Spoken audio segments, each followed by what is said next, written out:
জাতীয় শিক্ষানীতিকে মান্যতা দিয়ে এবার স্নাতক ও স্নাতকোত্তরের দুটি বিষয়ে একই সঙ্গে পড়ার সুযোগ দিতে চলেছে ইউজিসি।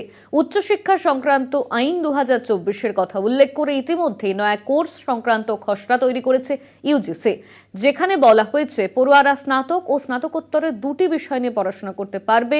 বছরে দুবার অর্থাৎ জুলাই অথবা অগাস্ট এবং জানুয়ারি অথবা ফেব্রুয়ারিতে ভর্তি প্রক্রিয়া চলবে। স্নাতক স্তরের পড়াশোনার মেয়াদ 3 থেকে 4 বছর, অন্যদিকে স্নাতকোত্তরের মেয়াদ 1 থেকে 2 বছর হবে। তবে বিষয়ের উপর ভিত্তি করে কোর্সের মেয়াদ বাড়তে বা কমতে পারে বলে খসড়াতে বলা হয়েছে। খুব শীঘ্রই ইউজিসির তরফে খসড়া প্রস্তাবগুলি কেন্দ্রের কাছে অনুমোদন পাঠানো হবে বলে জানা গেছে।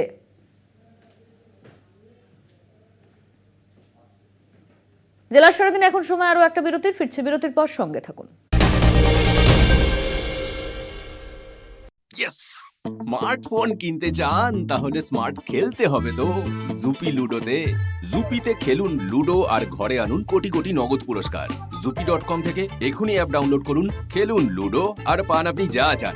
এই খেলায় আর্থিক ঝুঁকি আছে, এর আসক্তি হতে পারে, দায়িত্বশীল হয়ে খেলুন। ঝটপট দাও দেখি। মগের মূল্য নাকি? আগে আমার আগে চাই। ঝগড়া কেন করো? আমার চাই। এখন থেকে মন ভরে শুধু খাই আর খাই।